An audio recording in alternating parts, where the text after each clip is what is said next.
दोस्तों सपने हकीकत में बदल जाएंगे। मेरे प्यारे दोस्तों, सपने भी हकीकत में बदल जाएंगे। ऊंची उड़ान के सपने देखो, बस असंभव को संभव कर दे, ऐसे कठोर मेहनत में विश्वास रखो।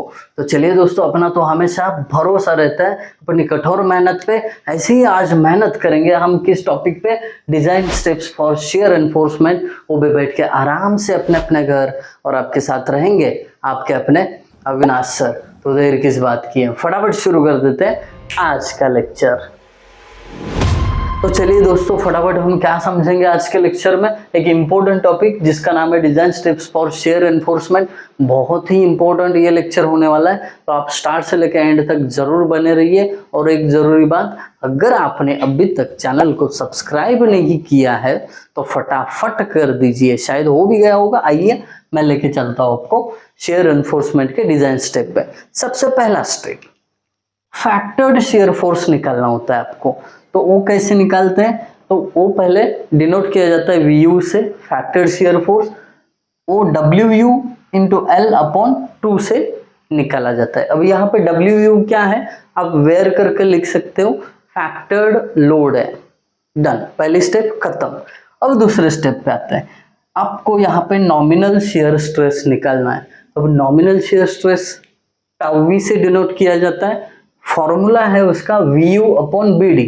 मतलब क्या हुआ, ये जो है शेयर फोर्स है, और BD मतलब क्रॉस सेक्शनल एरिया, जो बीम का विड्थ और डेप्थ दिया रहेगा वही सिंपली क्या करना है आपको, डिवाइड में मल्टीप्लाई करना है। मतलब क्या, B into D। That's it, step 2 done. Step 3 पे लेके चलता हूँ आपको। डिजाइन शेयर स्ट्रेंथ यानी टाउ C निकालना है। अब ये डिजाइन शेयर स्ट्रेंथ कैसे निकाला जाता है? तो उसके लिए सबसे पहले ये चीज ध्यान से समझना है आपको कि परसेंटेज ऑफ स्टील निकालना पड़ेगा। अब ये क्यों करना पड़ता है ये बताऊंगा, बट उससे पहले परसेंटेज ऑफ स्टील के लिए फॉर्मूला क्या है? AST upon BD into 100। अब ये क्यों करना पड़ता है, परसेंटेज ऑफ स्टील क्यों निकालना पड़ता है? क्योंकि एग्जाम में आपको इस न्यूमेरिकल में यहाँ पे परसेंटेज ऑफ स्टील और उस परसेंटेज ऑफ स्टील के लिए टाउ C का वैल्यू ऐसे एक टेबल दिया जाता है, ठीक है। तो यहाँ पे परसेंटेज ऑफ स्टील का वैल्यू, उसके लिए नीचे टाउ C का वैल्यू।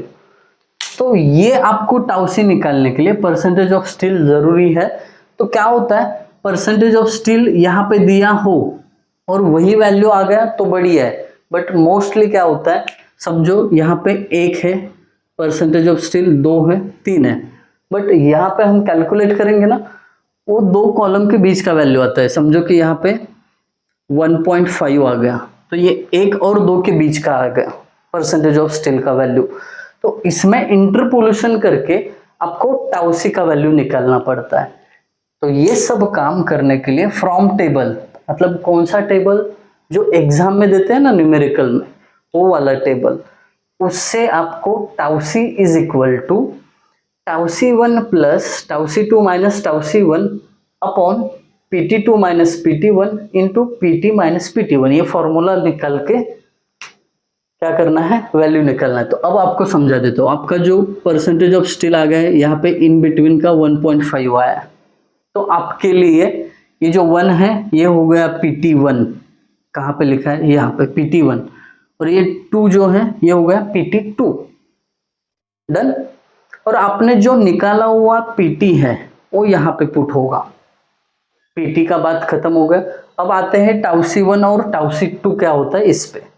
टाउ C1 जो है ये 1 के लिए जो वैल्यू रहेगा वो आपका टाउ C1, और 2 के लिए जो वैल्यू रहेगा वो आपका टाउ C2 रहेगा। तो मेरे तरफ से मैंने पूरी कोशिश की है कि आपको ये स्टेप समझे। अगर फिर भी कुछ डाउट रहता है तो न्यूमेरिकल आने ही वाले हैं, वहां पे और क्लियर होगा।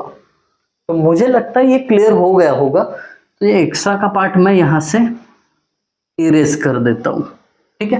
तो कुछ इस प्रकार आपको टाउ C मिलेगा। ये फॉर्मूला प्रैक्टिस करते करते तो दिमाग में अच्छी तरीके से जाने वाला है। अब उसके बाद step number 4, maximum shear stress निकालना है। उसके लिए ये टेबल है, वो कंक्रीट के ग्रेड पे डिपेंड होता है। M15 के लिए कितना, M20 के लिए कितना, M25 के लिए कितना, ये टेबल याद रखिए, अदरवाइज एग्जाम में देंगे वैल्यू टाउ C मैक्स का, ठीक है। अगर आपने यहाँ पे निकाला हुआ टाउ वी स्टेप 2 में ये लेस देन टाउ से मैक्स होता है ना, तो फिर हैंस ओके बोल सकते हो। जो डिजाइन कर रहे हो वो ओके है, most of the time okay आता है।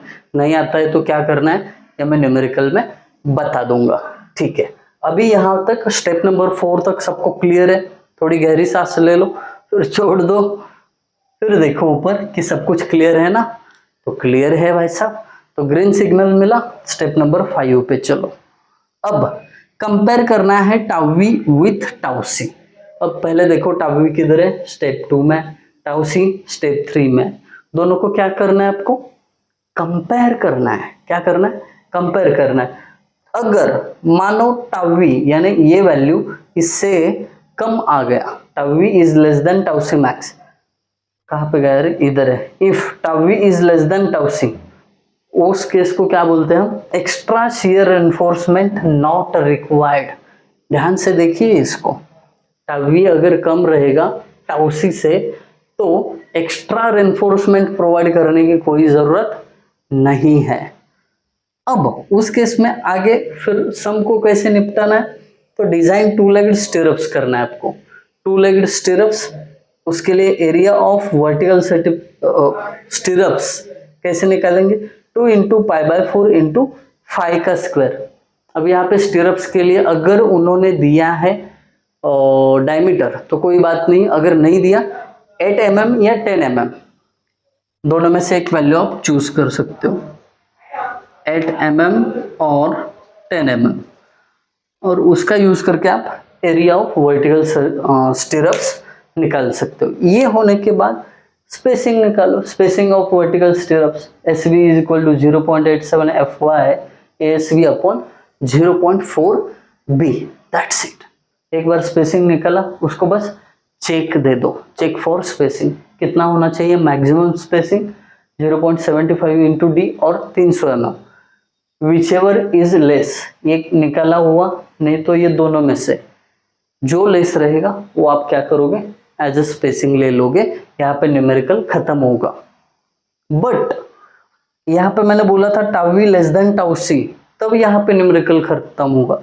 अगर tau v greater than tau c आ गया तो, tau v greater than tau c आ गया तो यहाँ पे जो कंपैरिजन है यहाँ पे चालू हो जाएगा। फिर tau v greater than tau c आ गया, इसका मतलब क्या होता है कि एक्स्ट्रा शियर एनफोर्समेंट लगेगी वहां पे। क्या लगेगी, एक्स्ट्रा शियर एनफोर्समेंट। तो कैसे निकालना है उसको, सबसे पहले एक्स्ट्रा का कितना शियर फोर्स लग रहा है ये देखो, extra shear force VUS is equal to VU minus tau C BD। क्या फॉर्मूला है, VU minus tau C BD। VU पहले स्टेप में निकाला हुआ है, माइनस टाउ सी तीसरे स्टेप में निकाला हुआ है, B और D दिया रहता है। उसके बाद नीचे आ जाओ बी बीट पे, if bent up bar given, उन्होंने न्यूमेरिकल में कहा होगा कि बेंट अप बार भी दिया है भाई साहब, तो उस केस में क्या करना है आपको, shear force carried by bent up bar. तो शियर फोर्स जो टोटल आ रहा है आपके पास उसमें से कितना shear force bent up bar पे जाएगा ये निकालना है। वो कैसे निकालता है, VUSB is equal to 0.87 FY/ASB into sine alpha. अब यहाँ पे FY मतलब जो स्टील का ग्रेड रहेगा वो पुट कर देना, ASB मतलब बेंट अप बार का एरिया निकालना पड़ेगा। उसके बाद साइन अल्फा, अल्फा मतलब जो इंक्लिनेशन होता है बेंट अप बार का वो 45 डिग्री होता है, तो यहाँ पे 45 पुट कर देना, डन। यहाँ पे बेंट अप बार ने लिया हुआ शेयर फोर्स मिल जाएगा।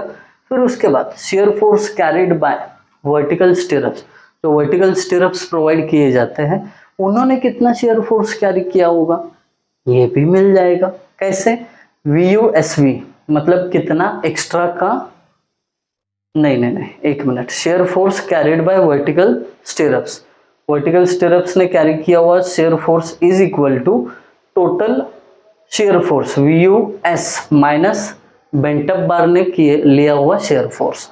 ये दोनों को माइनस करो, आपको वर्टिकल स्टिरअप्स ने लिया हुआ शेयर फोर्स मिल जाएगा।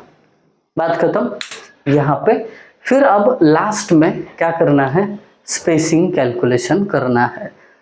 अगर हाँ, एक क्वेश्चन और भी आ सकता है कि सर अगर बेंटअप बार नहीं दिया है तो क्या, तो सिंपली यहाँ पे VUSB की जगह 0 आ जाएगा, जो VUS निकाला है वो एज इट इज VUSV आ जाएगा।